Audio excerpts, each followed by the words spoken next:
No programa anterior, a gente começou a falar sobre a importância de economia, de poupança, de semear, de fazer provisão para o futuro. E a gente viu que pela Bíblia, isso não é negação da fé. A pessoa que guarda um dinheirinho, que economiza alguma coisa, que põe lá na poupança, que faz um investimento, que compra um terreninho, depois quer construir uma casa, que quem sabe quer ter um aluguelzinho para ajudar na época da sua aposentadoria. Isto não é negação da fé.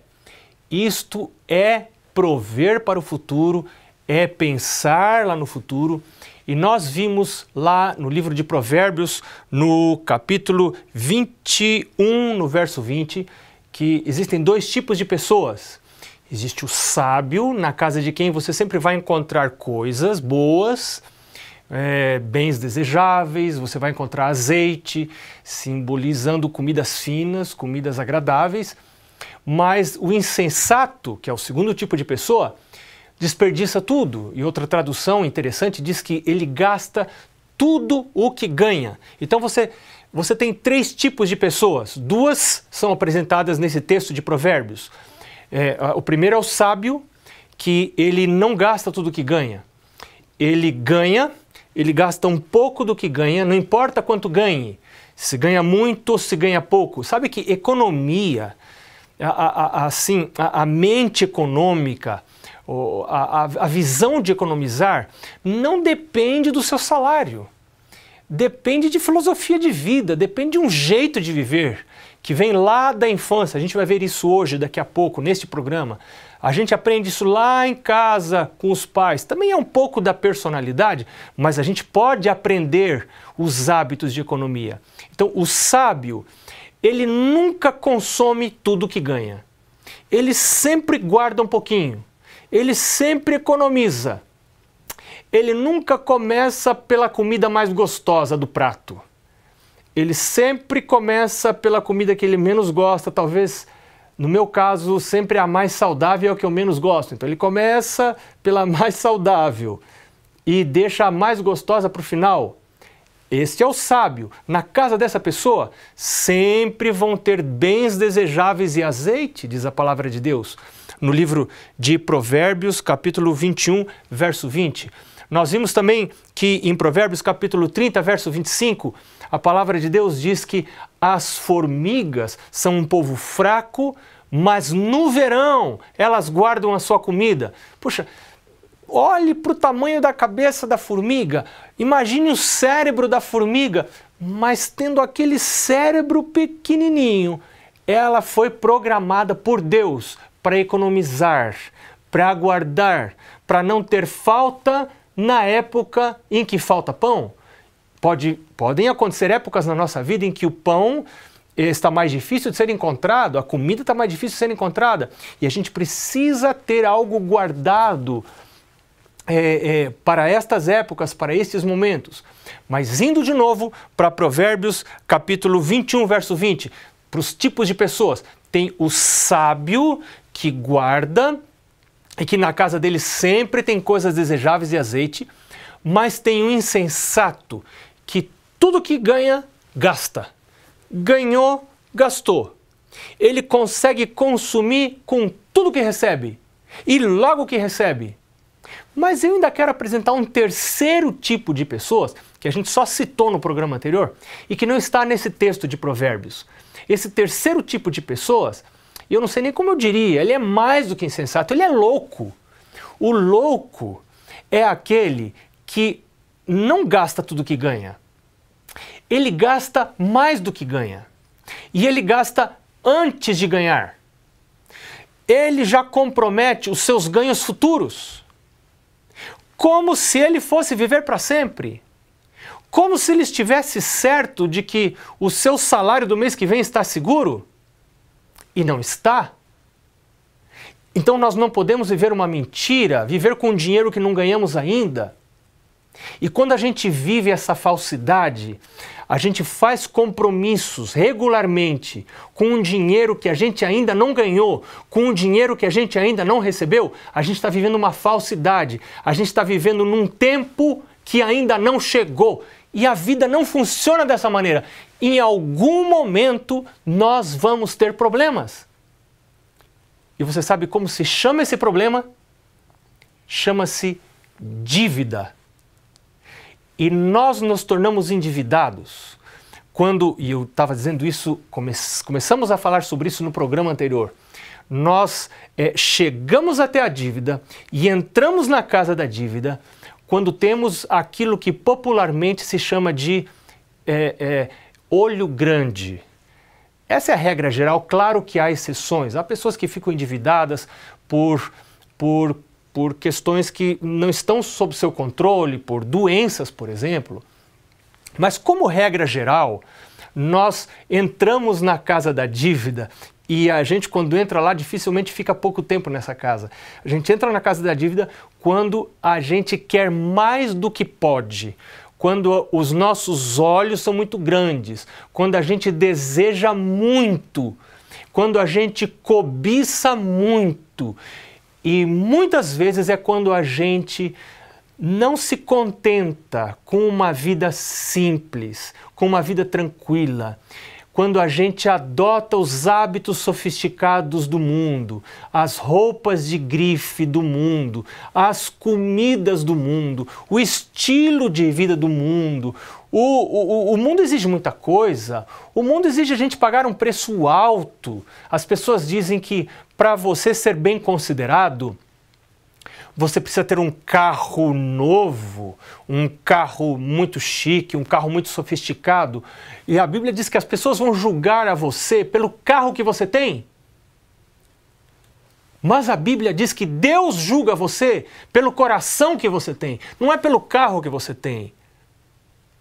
É pelo coração puro que você tem. Porque você confessa seus pecados cada manhã diante de Deus.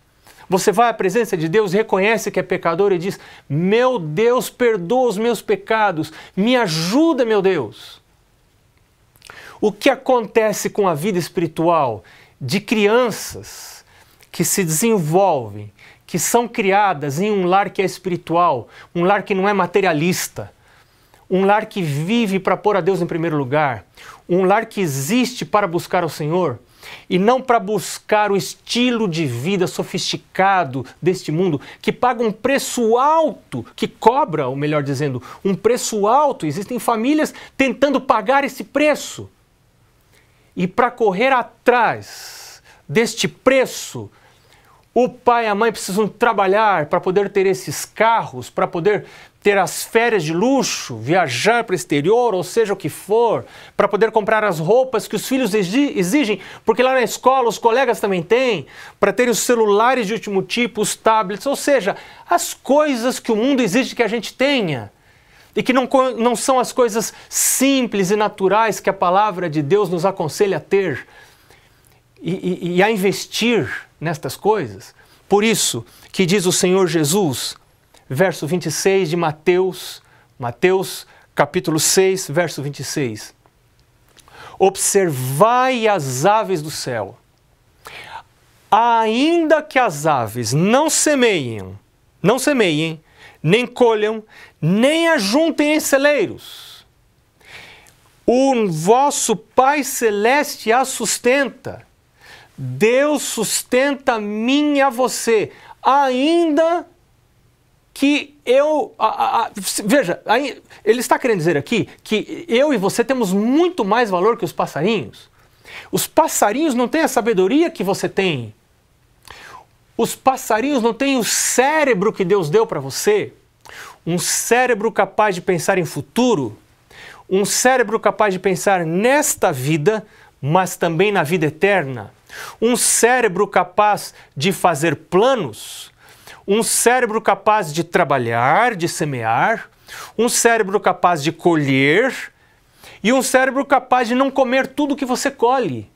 Você, se trabalha na agricultura, você sabe que precisa colher, mas e isso na agricultura de subsistência que existia um tempo atrás, porque hoje o pessoal anda comprando sementes, claro, mas há um tempo atrás você colhia e você comia um tanto, mas outro tanto você não podia comer, porque se você comesse tudo que você colhesse, você não tinha com que plantar depois. E aí você tinha que guardar essas sementes longe dos bichos, do caruncho, do que seja, para que a sua semente não fosse consumida e depois, no outro ano, você morresse de fome. Este é um princípio de subsistência. E este princípio nós encontramos na palavra de Deus. Mas o que o texto de hoje, de Mateus capítulo 6, verso 26, quer me ensinar é que acima das minhas ações está a ação de Deus. Então, se você é criacionista, se você é um cristão bíblico, se você não crê na Bíblia como ela foi escrita, se você crê que Deus é criador e que fez o mundo em 6 dias e no 7º descansou, você vai trabalhar 6 dias, mas você vai descansar no 7º. 6 dias você fará toda a sua obra, mas um dia você vai tomar para livrar-se da ansiedade. Eu li uma coisa muito interessante um dia desses, pastor Amin Rodor, dizendo no seu livro de meditações diárias, que não é o sábado, não sou eu que guardo o sábado, e sim é o sábado que me guarda. Porque no sábado eu paro de trabalhar, eu paro de viver nessa loucura de vida para a qual o mundo tenta me levar, imaginando que sou eu que me sustento, imaginando que sou eu que me dou comida, que eu que levo comida para minha casa, que meus filhos, minha esposa, minha família depende de mim para comer. O sábado me faz parar e me ensina a verdade de que não sou eu que me sustento. Eu tenho um Deus criador no céu que fez todas as coisas por milagre. E quando as minhas forças faltam, Ele pode fazer aquilo que eu já não posso fazer. Existe um chamado de Deus para você. E existe um chamado de Deus para mim. Um chamado para o descanso. Você quer livrar-se da ansiedade? Tome um sábado de cada dia e pare. Um pequeno sábado cada dia. E pare para ir à natureza, contemplar os passarinhos, ir à presença do Deus Criador da natureza e pedir a Ele que sustente a sua vida, que tire de você a ansiedade. Mas semanalmente, guarde o sábado, pare no sábado para falar com o seu Criador, para entrar em comunhão com Ele. A gente vai para o intervalo e volta daqui a pouco. Não sai daí.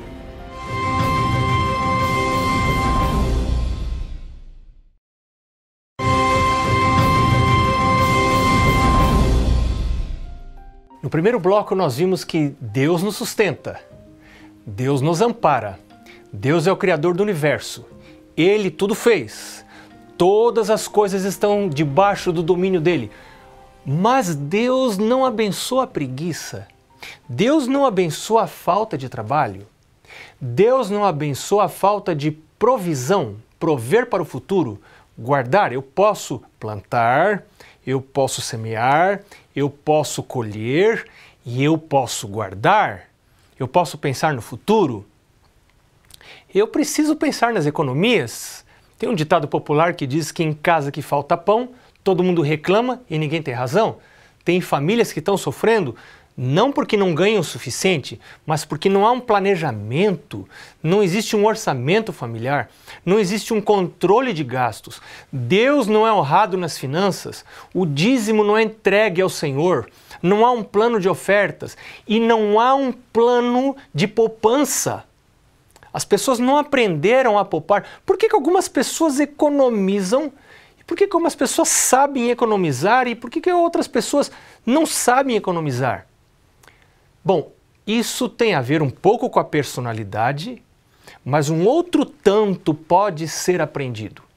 A habilidade de economizar está associada com a capacidade de você adiar as realizações ou seus desejos. A capacidade de dizer, eu quero agora, mas eu vou esperar. Será melhor se eu comprar depois. As lojas de departamentos estão me oferecendo promoções. Eu posso comprar em 10, 15 vezes, em 40 vezes, Mas se eu guardar este dinheiro e economizar estas prestações, guardando na poupança, eu depois posso comprar à vista com desconto. E eu vou estar protegido porque eu tenho essas economias guardadas. Se no meio do caminho há algum imprevisto, eu posso correr e fazer uso dessas economias e adiar a compra desse bem. Quero comprar uma TV de tela plana, quero trocar a geladeira lá de casa, ou seja o que for. Eu posso fazer isto, mas de modo planejado, não gastando um dinheiro que eu ainda não ganhei. Sempre o melhor é você ganhar o dinheiro, guardar o dinheiro, ajuntar o dinheiro necessário e então você comprar o bem. Este é o modo natural como as coisas acontecem. Hoje as ansiedades se multiplicam porque as pessoas jogam a cenoura e depois mandam um coelho correr atrás. Elas fazem o gasto e depois vão se virar para tentar conseguir fazer frente àquela despesa. Trabalham, fazem hora extra e além da dívida que pode bater a porta, você vê uma erosão nas relações familiares, porque o excesso de trabalho me afasta dos meus relacionamentos, não apenas dos meus relacionamentos familiares, mas do meu relacionamento com Deus. Então, quando eu adoto os padrões do mundo e eu corro atrás de um estilo de vida sofisticado, não de um estilo de vida natural, conforme me é aconselhado pela palavra de Deus, isto me cobra um preço muito alto. E alguns estão dispostos a pagar esse preço e correm atrás. Então, em primeiro lugar, eu preciso pedir ao Senhor a capacidade para adiar a satisfação dos meus desejos. E sabe de uma coisa interessante?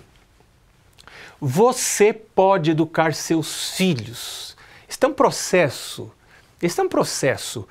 muito importante. Você educa os filhos a adiar a satisfação dos desejos, e isso produz efeitos no seu caráter para o resto da vida. Sabe com quê? Com comida. É com comida que a gente ensina domínio próprio, porque só consegue adiar os desejos quem desenvolve o domínio próprio. Domínio próprio é parte do fruto do Espírito. E como é que a gente desenvolve domínio próprio? A gente desenvolve domínio próprio com comida. Lá no berço, quando a criança ainda está no colo, é que a mãe começa a ensinar as primeiras lições de domínio próprio. Que horas que esse bebê recebe a sua mamada, recebe o peito da mãe? É na hora determinada, regular de mamar, ou é na hora em que essa criança grita, hora que essa criança chora?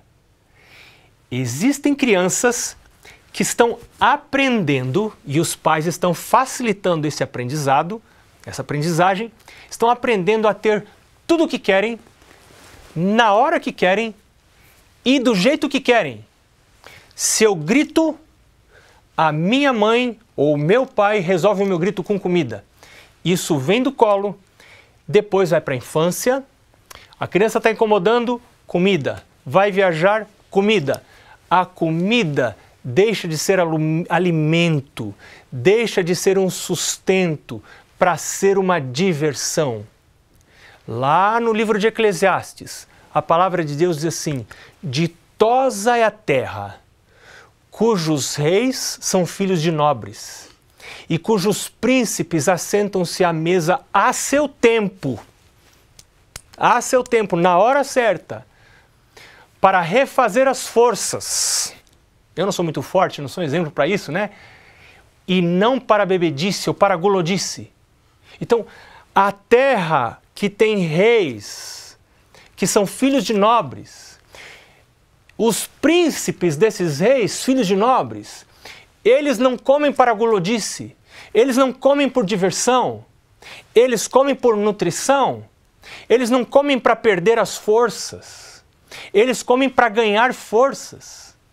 Existe muita gente hoje comendo para perder as forças.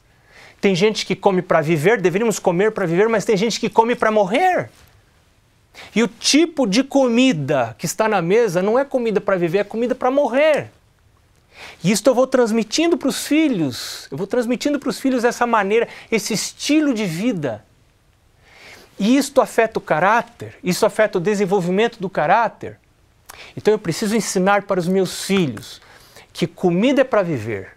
E comida a gente toma, a gente come, o alimento a gente come a seu tempo, diz a palavra de Deus. Na hora certa, na hora que é para comer a gente come, e na hora que é para não comer a gente não come. Mas tem um problema. Às vezes a gente está andando pela... Eu ainda vou dizer uma coisa antes. Esse tema que nós sobre o qual estamos conversando hoje é um tema que está tão longe do estilo de vida, da sociedade em que vivemos, da cultura em que vivemos, que parece algo radical demais. Mas ele está na palavra de Deus. Comida tem a ver com domínio próprio. E a palavra de Deus diz que os filhos de nobres se assentam à mesa a seu tempo. Nós precisamos nos voltar à palavra de Deus como critério para o nosso estilo de vida. E aí nós vamos estar seguros. Então, mas voltando ao problema, você que sabe destas coisas, que está procurando desenvolver domínio próprio, que quer aprender a adiar a satisfação dos desejos, você vai ao shopping ou vai à rua e lá no shopping você passa perto, você precisava ir a uma loja e você passa perto da praça de alimentação e vem aquele cheiro maravilhoso. Você não estava com fome, mas de repente o seu cérebro diz para você: meu amigo, tem uma comida muito gostosa esperando por você logo ali. Você tem dinheiro? Você tem cartão de crédito no seu bolso se você não tem dinheiro? Você pode comprar. Talvez você não deveria, mas você pode. E aí o seu cérebro começa a pensar. A razão diz para você: ei, você almoçou agora há pouco? Você não precisa comer. Essa comida não é necessária para a sua nutrição. Essa comida, ela não vai ser saudável para você. Ainda que o alimento em si esteja saudável, neste momento ele não será saudável. Então, filho, quem sabe você beba um copo de água, isso vai ser muito saudável para você. Essa água vai ajudar você a mascarar essa sensação de fome, porque na verdade não é fome, que você comeu agora há pouco, você está nutrido. E além disso, você está economizando. Cuide dos centavos, que os reais cuidarão de si mesmos. Se você cuidar dos pequenos gastos, você vai fazer grandes economias. E quando a gente começa a perceber essa realidade, a gente começa a entender que precisa orar a Deus para desenvolver domínio próprio. Você percebe como o domínio próprio começa lá na infância, com comida, e a gente vai exercitando, porque a gente come todo dia, e a gente come 3 vezes por dia. E se você toma a decisão de seguir a palavra de Deus e não comer nos intervalos, você terá melhor saúde, você também vai economizar mais, mas você vai estar desenvolvendo domínio próprio. E este domínio próprio é ingrediente fundamental para a economia, para fazer poupança. Por que tem gente que não consegue poupar? Porque não desenvolveu domínio próprio. Ele não consegue ter dinheiro na mão. Você já viu dizer que dinheiro na mão é vendaval? Para muita gente, dinheiro na mão é vendaval. O dinheiro cai na mão e some. Porque o olho está sempre procurando, esse olho cobiçoso que a gente tem, está sempre procurando coisas novas, coisas que a gente não tem, e a gente quer comprar. E quando a gente compra, alguns acabam desenvolvendo uma compulsão por comprar e entram em dívidas. Isto gera ansiedade. Este é um dos fatores apenas que gera ansiedade. Pode gerar ansiedade, sim. Porque você vai ter que correr atrás para poder pagar essas coisas, para poder pagar essas prestações. Enfim, isto vai afetar o seu relacionamento com Deus, pode afetar o seu relacionamento com a sua família. Mas hoje, o Senhor Jesus está chamando você para confiar nele, para depender dele, para buscar a satisfação do ter. A satisfação do ter em Jesus. A satisfação do ter nele, em Cristo. A palavra de Deus diz, o apóstolo Paulo diz, e o meu Deus, segundo a sua riqueza em glória, suprirá em Cristo Jesus cada uma das vossas necessidades. Deus te abençoe.